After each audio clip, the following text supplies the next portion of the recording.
Hi mga kanegro, kumusta po kayong lahat? Matagal-tagal po tayong walang content mga idol at sa video ito ay papakita ko po sa inyo kung paano po tayo makakatipid ng ating mga pagkain sa ating mga alaga, maging sa manok man at sa ating mga alagang baboy. Pero bagong lahat, intro muna tayo.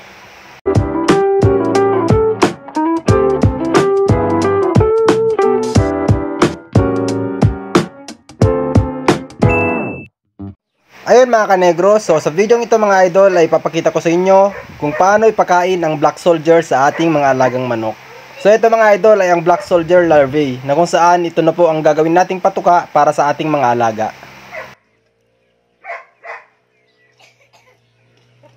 Sa mga hindi pa nakakalam mga kanegro kung ano ang black soldier ay isa po itong insekto na kung saan hina-harvest natin ang itlog nito, pinapakain ng mga bulok na prutas at gulay hanggang sa maging larvae ito. Ang black soldier larvae mga kanegro ay napakainam para sa ating mga manok dahil mayaman ito ng minerals at may mataas na protina na siyang nakakatulong sa paitloging manok. Kaya pasintabi muna sa mga kumakain dyan. Anyway, ang black soldier mga kanegro ay malinis naman sapagkat ang ipinapakain natin sa mga ito ay ang mga bulok na prutas at mga gulay. So ayan mga kanegro, pinapapag na po ng ating mga alagang manok yung binigay nating larvae sa kanila. At sa pagkakataong ito mga idol, bibigyan naman natin yung iba pang mga manok at yung mga sisiw na nasa mga brooders. So ayan mga kanegro, napakalaking tulong talaga pag may mga alternatibo tayong pakain sa ating mga alaga. Napakalaking tipid. Hindi ka na mamomroblema mga idol sa feeds at syempre, mas masustansya pa ang pakain sa iyong mga alaga. Ayan mga kanegro, sarap na sarap yung ating mga sisiw sa ating black soldier larvae. Ayan o, pinapapak na nila.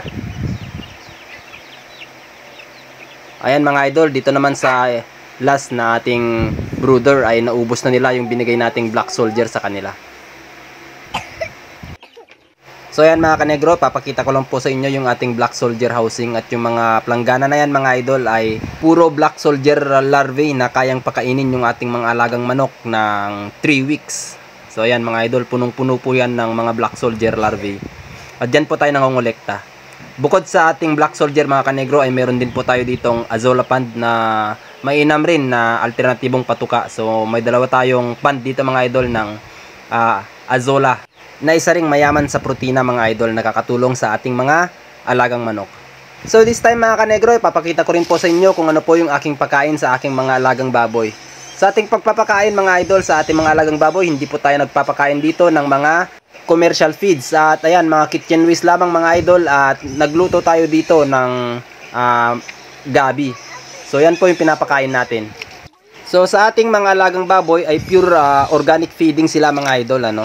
Yayamang native naman po yung ating mga alaga kaya hindi po natin kailangan na pakainin sila ng commercial feeds.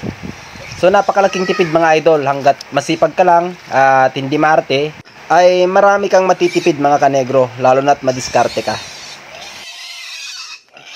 So ayan, habang pinapanood natin na kumakain yung ating mga biik mga idol ay maaari po bang support po ang Kanegro Vlog, pakitap po ang like and share button at paki-comment down below na lang mga idol kung saan yung location ninyo para po malaman ko kung hanggang saan na po nakarating yung aking video.